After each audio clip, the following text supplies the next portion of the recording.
The following content is provided under a Creative Commons license. Your support will help MIT OpenCourseware continue to offer high-quality educational resources for free. To make a donation or to view additional materials from hundreds of MIT courses, visit MIT OpenCourseware at ocw.mit.edu. I'm Haynes Miller. I'm substituting for David Jarrison today. So you have a substitute teacher today.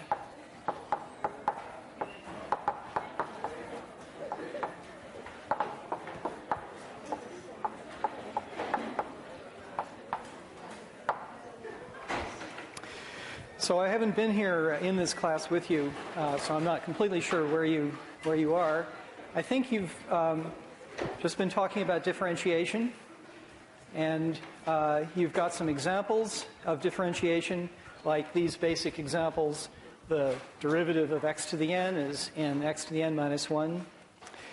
And I think maybe you spent some time computing the derivative of the sine function as well recently.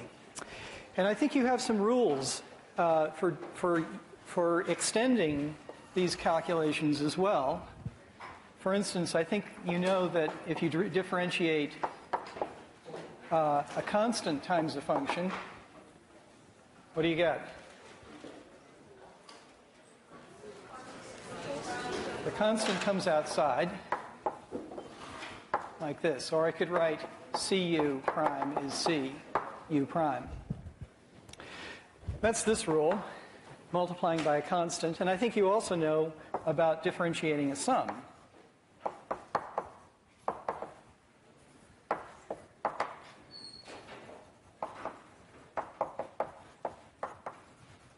Or I could write this as u plus v prime is u prime plus v prime. So I'm going to be using those, but today I'll talk about a collection of other rules about how to deal with a product of functions, a quotient of functions, and best of all, composition of functions. And then at the end I'll have something to say about higher derivatives. So that's the story for today. That's the program. So let's begin by talking about the product rule.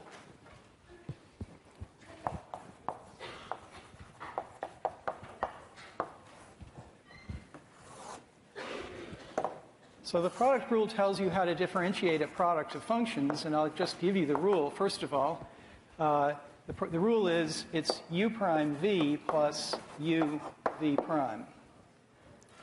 A little bit funny, differentiating a product gives you a sum. But let's see how that works out in a particular example. For example, suppose that I wanted to differentiate the product. Well, the product of these two basic examples that we just talked about, I'm going to use the same variable in both cases instead of different ones like I did here.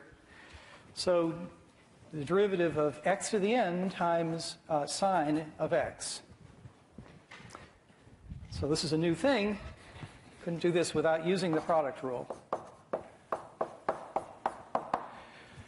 So the first function is x to the n, and the second one is sine of x, and we're going to apply this rule. So u is x to the n, u prime is, according to the rule, n x to the n minus 1. And then I take v and write it down the way it is, sine of x.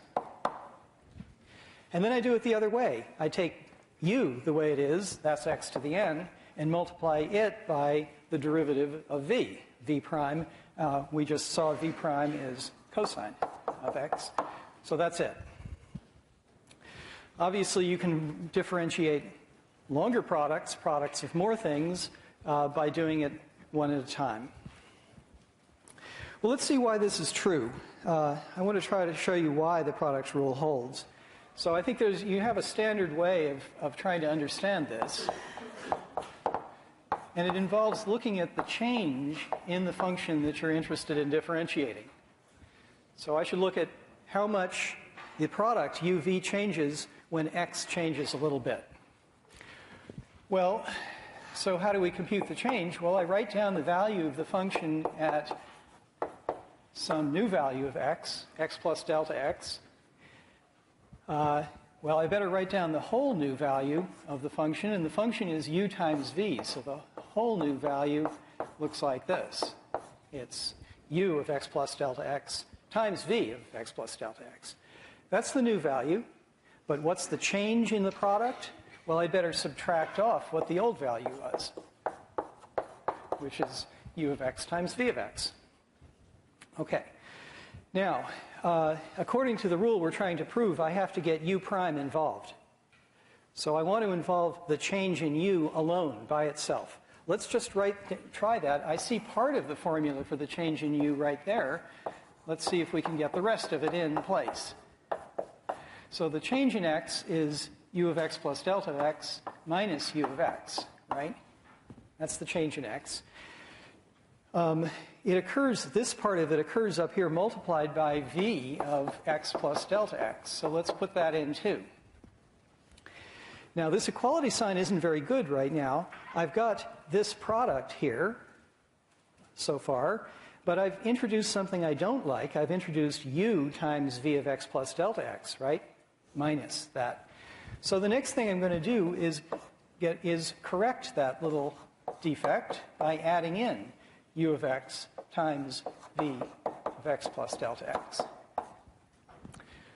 Okay, now I've canceled off what was wrong with this line, but I'm still not quite there because I haven't put this in yet.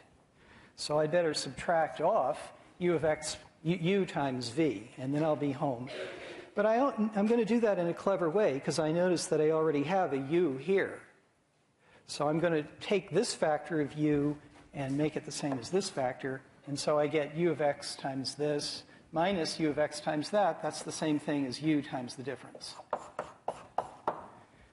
So that was a little bit strange, but when you stand back and look at it, you can see, multiply it out, the middle terms cancel, and you get the right answer.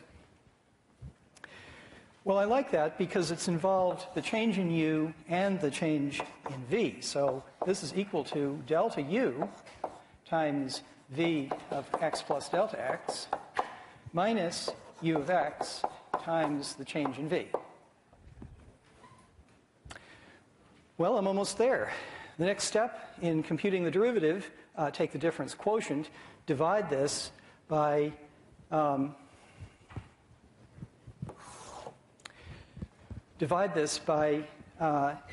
delta x. So delta of uv divided by delta x is, well, I'll say delta u divided by delta x times v of x plus delta x. Have I made a mistake here?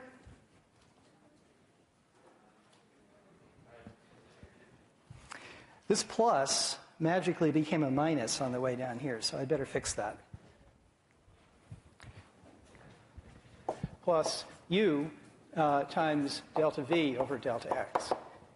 This u is this u over here.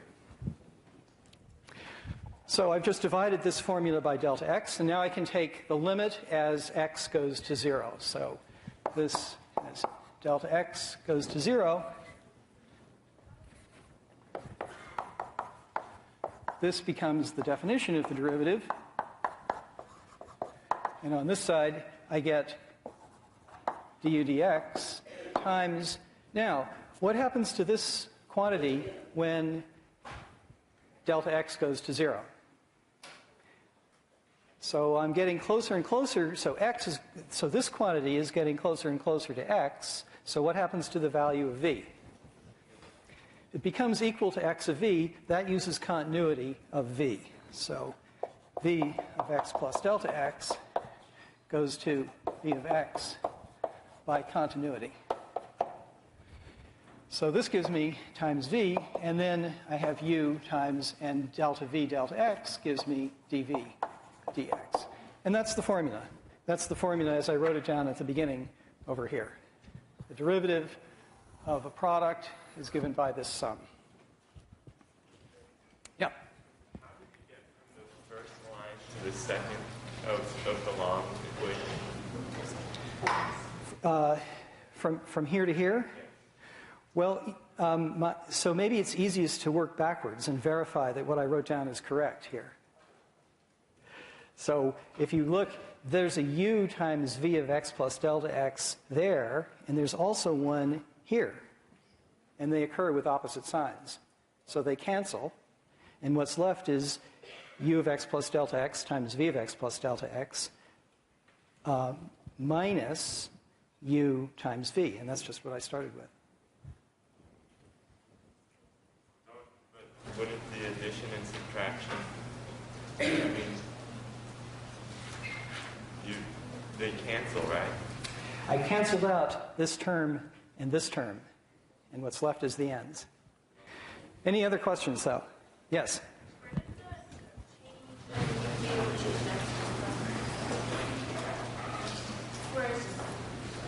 Well, I just calculated what delta uv is, and now I'm going to divide that by delta x on my way to computing the derivative.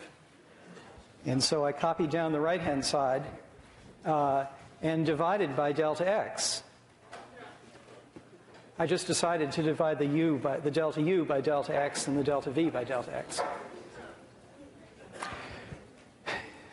Good. Anything else? So, all right, so we have the product rule here, the rule for differentiating a product of two functions. This is making us stronger. There are many more functions you can find derivatives of now. How about quotients?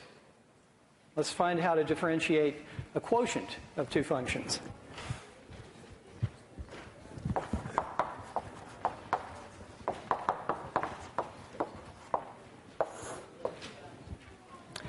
Well, again, I'll write down what the answer is, and then we'll try to verify it. So there's a quotient. Let me write this down.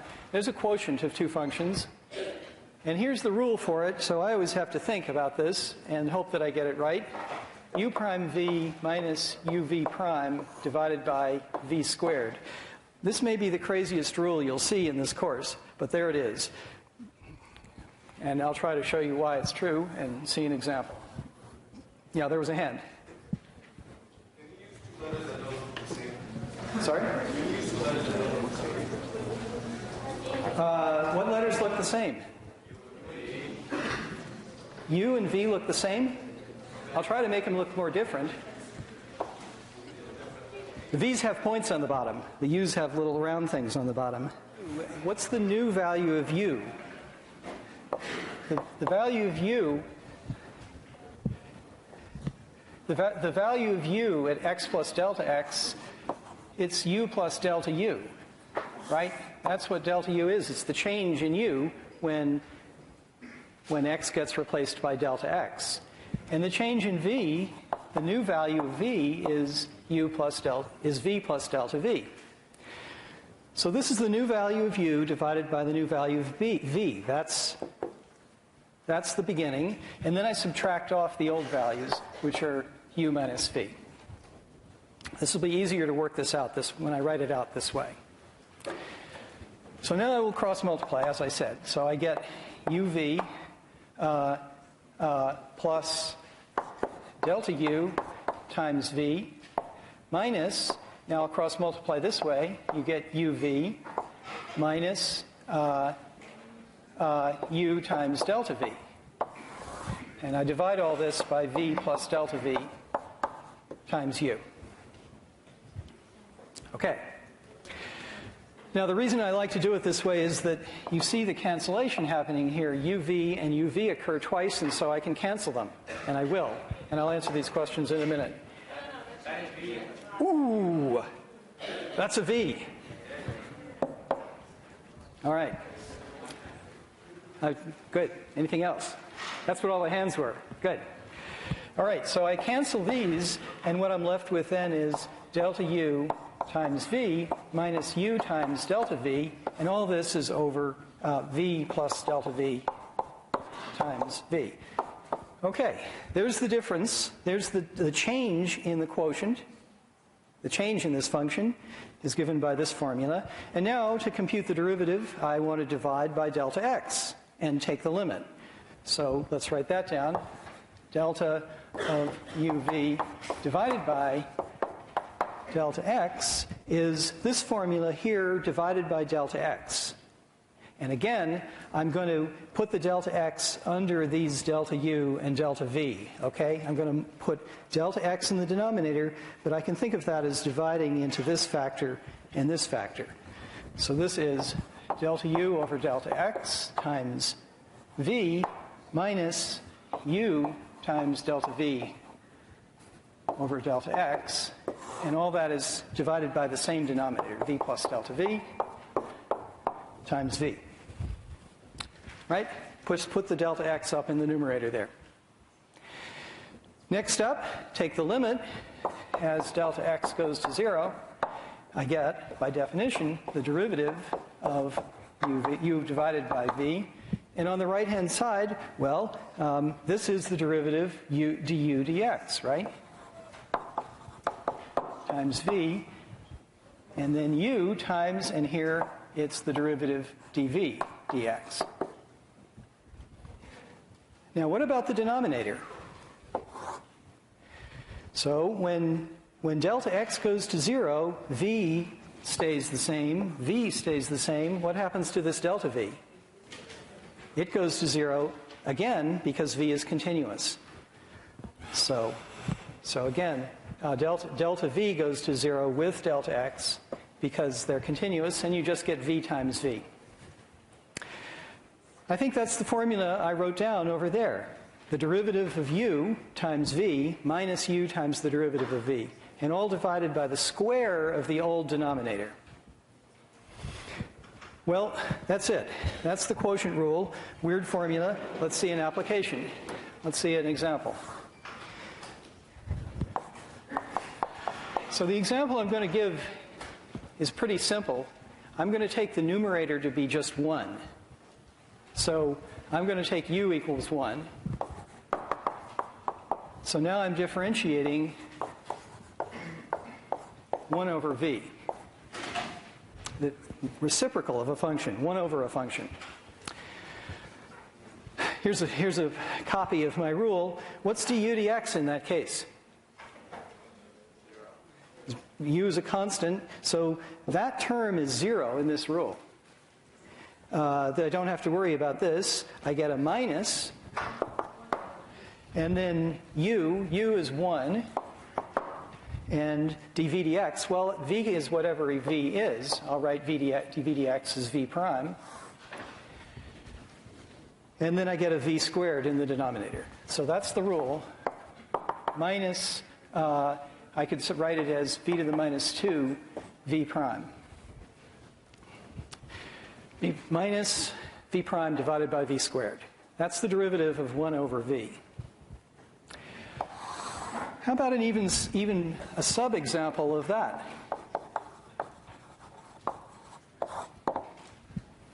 I'm going to take the special case where u is equal to 1 again, and v is a power of x. And I'm going to use the rule that we developed earlier about the derivative of x to the n. So what do I get here? D over dx of 1 over x to the n is, I'm plugging into this formula here, with v equals x to the n. So I get minus v to the minus 2. All right, if v is x to the n, v to the minus 2 is, by the rule of exponents, x to the minus 2n. And then v prime is the derivative of x to the n, which is n x to the n minus 1. Okay, so let's put these together. There's several powers of x here. I can put them together. I get n times x to the minus 2n plus n minus 1. One of these n's cancels, and what I'm left with is minus n minus 1. So we've computed the derivative of 1 over x to the n, which I could also write as x to the minus n, right? So I've computed the derivative of negative powers of x, and this is the formula that I get. If you think of this minus n as a unit, as a thing to itself. It occurs here in the exponent, it occurs here, and it occurs here. So how does that compare with the formula that we had up here? The derivative of a power of x is that power times x to 1 less than that power. That's exactly the same as the rule that I wrote down here. But the power here happens to be a negative number, and the same negative number shows up as a coefficient, and there in the exponent. Yeah?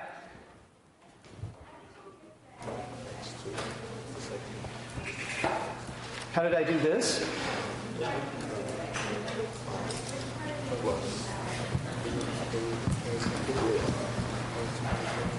Sorry? Right. Where did that x to the minus 2n come from?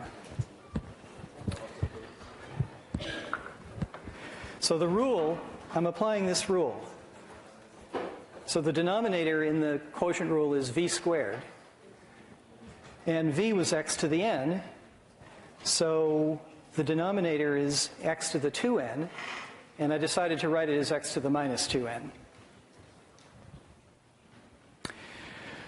So the green comments there, what they say is that I can enlarge this rule. This exact same rule is true for negative values of n as well as positive values of n.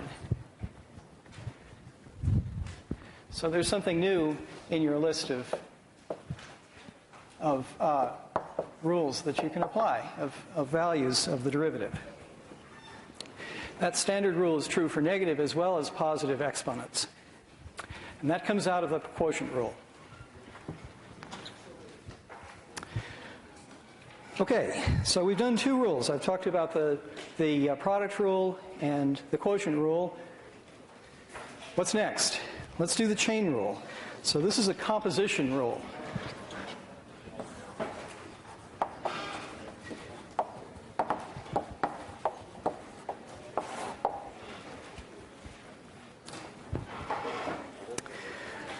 So the kind of thing that I have in mind, composition of functions is about substitution.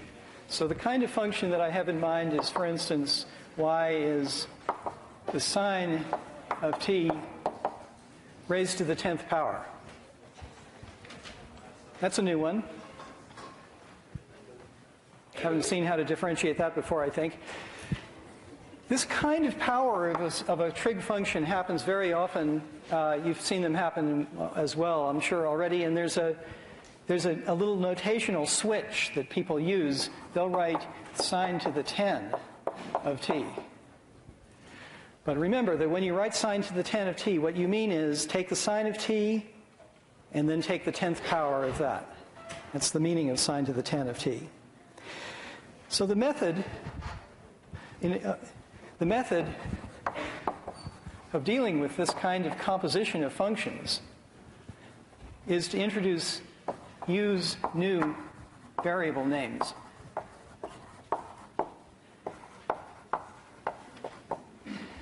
What I mean is, I can think of this sine of t raised to the 10th power, I can think of it as a two-step process. First of all, I compute the sine of t, and let's call the result x. There's the new variable name. And then I express y in terms of x. So y says take this and raise it to the 10th power. In other words, y is the function x to the 10th power. And then you plug x equals sine of t into that, and you get the formula for what y is in terms of t. So it's good practice to introduce new letters when they're convenient, and this is one place where it's very convenient. So let's find a rule for differentiating a composition, a function that can be expressed by doing one function and then applying another function. And here's the rule. Well, maybe I'll actually derive this rule first, and then you'll see what it is. In fact, the rule is very simple to derive. So this is a proof first, and then we'll write down the rule. I'm interested in delta y over delta t. y is a function of x is a function of t, and I'm interested in how y changes with respect to t, with respect to the original variable t. Well, because of that intermediate variable, I can write this as delta y divided by delta x times delta x divided by delta t. It cancels, right? The delta x cancels.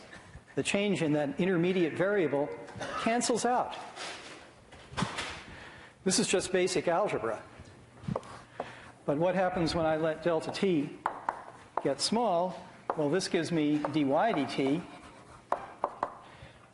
And on the right-hand side, I get dy dx times dx dt. So students will often remember this rule, this is the rule, by saying that you can cancel out the dx's. And that's not so far from the truth. That's a good way to think of it. In other words, this is the so-called chain rule. And it says that differentiation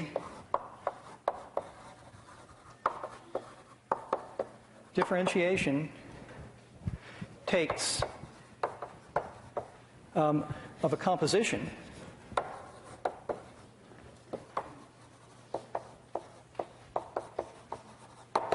is a product.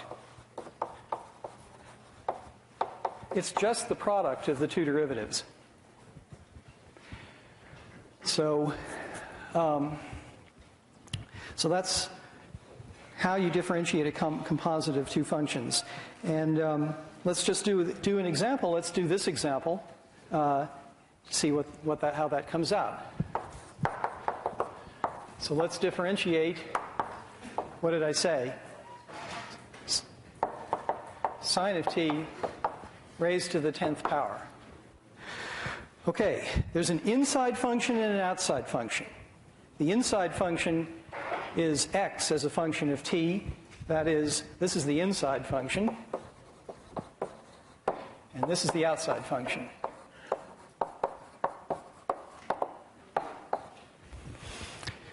So the rule says, first of all, let's differentiate the outside function. Take dy dx. Differentiate it with respect to that variable x. The outside function is the 10th power. What's its derivative? So I get 10x to the 9th power. I'm using in this account, I'm using this newly introduced variable name x. So the derivative of the outside function is 10x to the 9th, and then here's the inside function, and the next thing I want to do is differentiate it. So what's dx dt?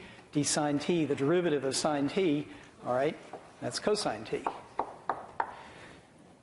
That's what the chain rule gives you. This is correct, but since we were the ones to introduce this notation x here, that wasn't given to us in the original problem here.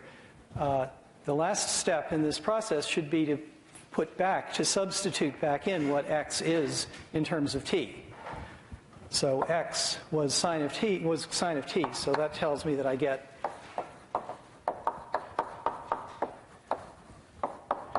I get 10 times sine of t raised to the 9th power, that's x to the 9th, times the cosine of t, or what's the same thing, sine to the 9th of t, cosine of t. So there's an application of the chain rule.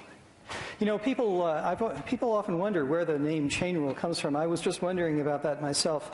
Is it because it chains you down? Here's a chain. Is it because it chains you down? Is it like a chain fence? I think I've decided what it is. It's because by using it, you burst the chains of differentiation, and you can differentiate many more functions using it. So when you want to think of the chain rule, just think of that chain there. It lets you burst free.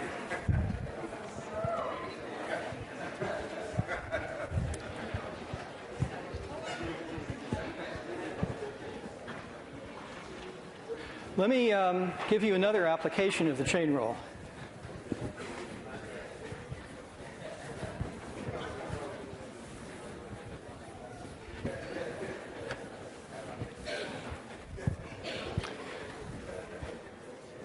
Ready for this one?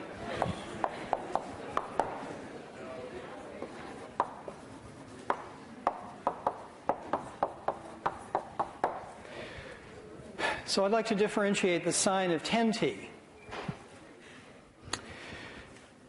Now, okay, so this is again, it's a composite of two functions. What's the inside function? Okay, so I think I'll introduce this new notation. X is 10t, and the outside function is the sine. So y is the sine of x. So now the chain rule says dy dt is, okay, let's see. I take the derivative of the outside function, and what's that? Sine prime. We can substitute what we know what sine prime is. So I get cosine of whatever, x, and then times what? Now I differentiate the inside function, which is just 10. So I could write this as 10 cosine of what? 10t. X is 10t. Now, once you get used to this middle variable, you don't have to give a name for it.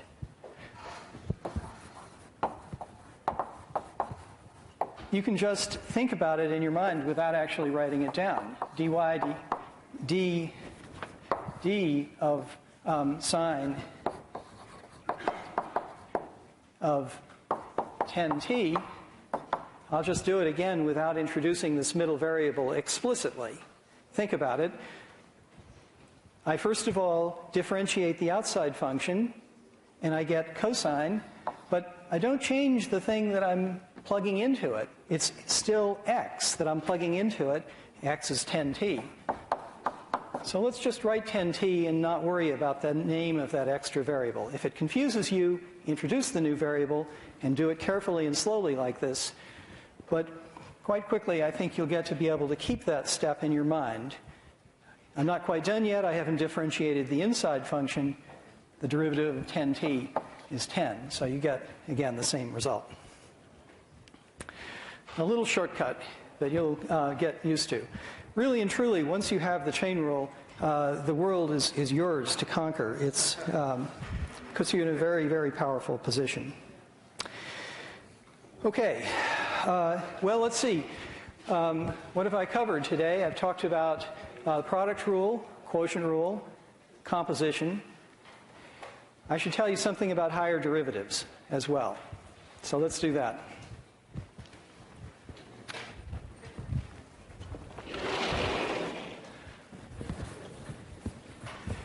This is a simple story. Higher is a kind of a strange word. It just means differentiate over and over again.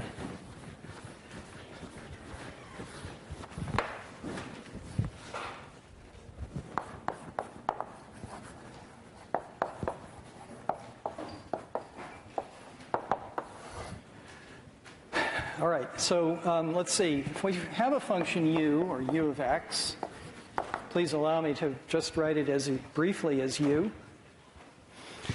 Well, I can, this is a sort of notational thing. I can differentiate it. I get u prime. That's the derivative. That's a new function. Like if you started with the sine, that's going to be the cosine. A new function, so I can differentiate it again. And the notation for the differentiating it again is u prime prime. So u prime prime is just u prime differentiated again. For example, if u is the sine of x, so u prime is the cosine of x. Has Professor Jerrison talked about what the derivative of cosine is? What is it? Ha! Okay, so u prime prime is minus the sine of x. Let me go on. What do you suppose u prime prime means? I guess it's the derivative of u prime prime. It's called the third derivative.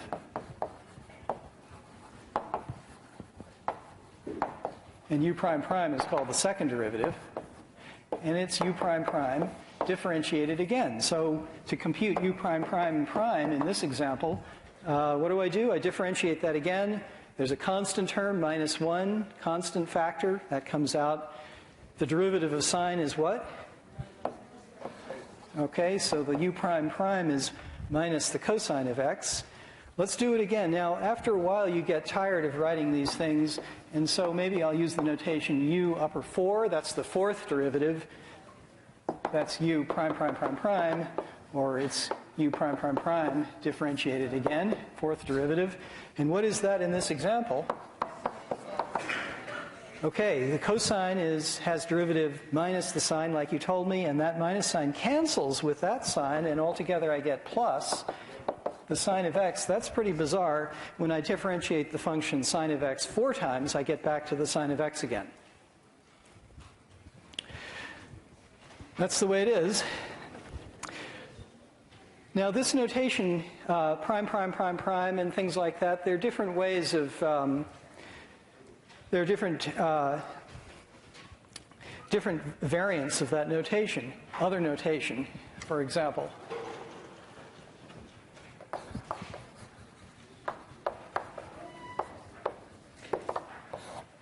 As another notation, well, you've used the notation du dx before. U prime also could be denoted du dx. I think we've already here today used this way of rewriting du dx.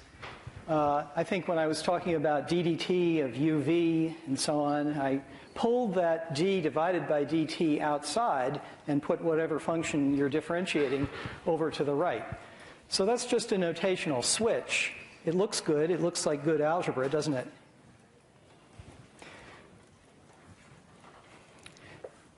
As a further, but what it's doing is regarding this notation as an operator. It's something that you apply to a function to get a new function. I apply it to the sine function and I get the cosine function. I apply it to x squared and I get 2x. This thing here, that symbol, represents an operator which you apply to be applied to a function. And the operator says, take the function and differentiate it. So further notation that people often use is they give a different name to that operator and they'll write capital D for it. So this is just using capital D for the symbol d dx.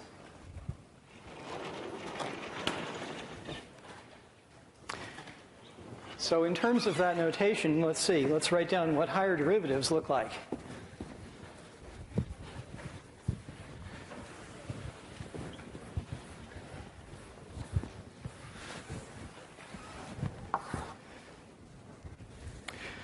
So let's see. That's what u prime is. How about u prime prime? Let's write that in terms of the d dx notation. Well, I'm supposed to differentiate u prime, right? So that's d dx applied to the function du dx. Differentiate the derivative. That's what I've done. Or I could write that as d dx applied to d dx applied to u. Just pulling that u outside. So I'm doing d dx twice. I'm doing that operator twice. I could write that as d dx quantity squared applied to u. Differentiate twice and do it to the function u. Or I could write it as, now this is a strange one. I could also write, this I guess says like that. It's getting stranger and stranger, isn't it? This is definitely just a kind of abusive notation, but and then people will go even further and write d squared u divided by dx squared. So this is the strangest one. This equality is the strangest one because you may think that you're taking d of the quantity x squared, but that's not what's intended. This is not d of x squared. What's intended is the quantity dx squared. In this notation, which is very common, what's intended by the denominator is the quantity dx squared. It's part of this second differentiation operator. So I've written a bunch of equalities down here, and the only content to them is that these are all different notations for the same thing. You'll see this notation very commonly.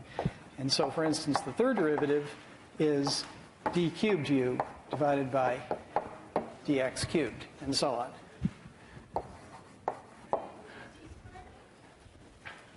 Sorry? Somebody's talking.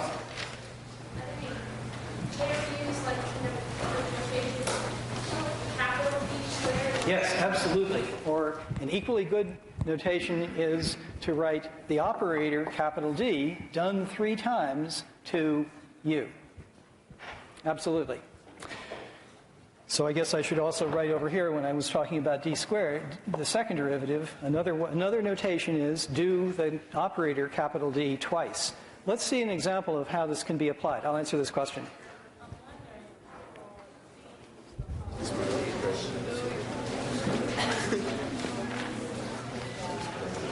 Yeah. So the question is whether the fourth derivative always gives you the original function back, like what happened here.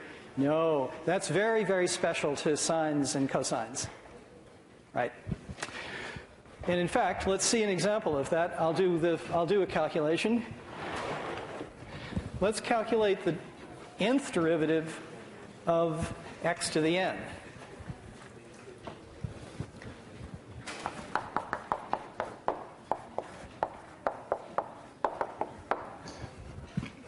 Okay, n is a number like 1, 2, 3, 4. So, here we go. Let's do this. So, let's do this bit by bit. What's the first derivative of x to the n? So, everybody knows this. I'm just using a new notation, this capital D notation. So, it's n x to the n minus 1. And now you know, by the way, n could be a negative number for that. But for now, for this application, I want to take n to be 1, 2, 3, and so on. One of those numbers. Okay, we did one derivative. Let's compute the second derivative of x to the n. Well, there's this n constant that comes out, and then the exponent comes down, and it gets reduced by 1. Right? Shall I do one more? D cubed x to the n is n times n minus 1. That's the constant from here, times that exponent, n minus 2, times 1 less n minus 3. It's the new exponent. Well, I keep on going until I come to a different blackboard.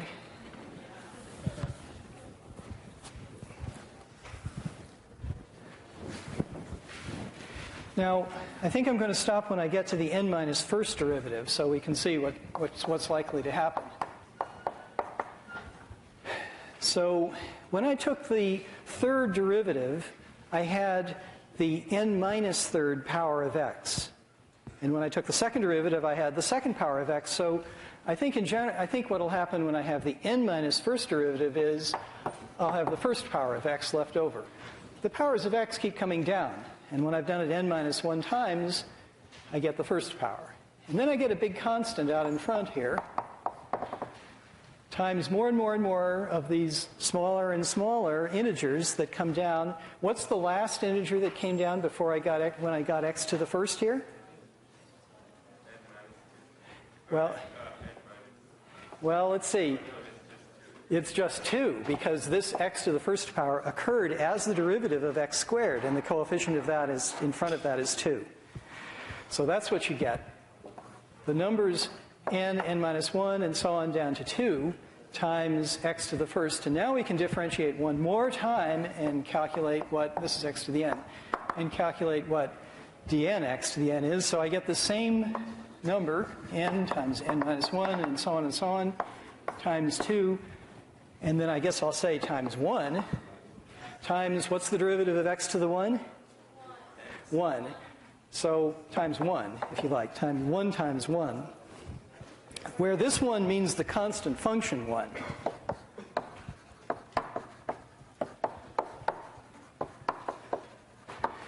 Does anyone know what this number is called? That has a name. It's called n factorial, and it's written in exclamation point. And we've just used an example of mathematical induction.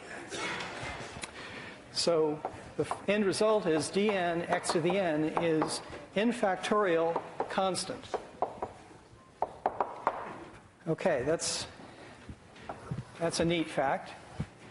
Final question for the lecture is, what's d to the n plus 1 applied to x to the n? Ha! Excellent. It's the derivative of a constant, so it's 0. Okay, thank you.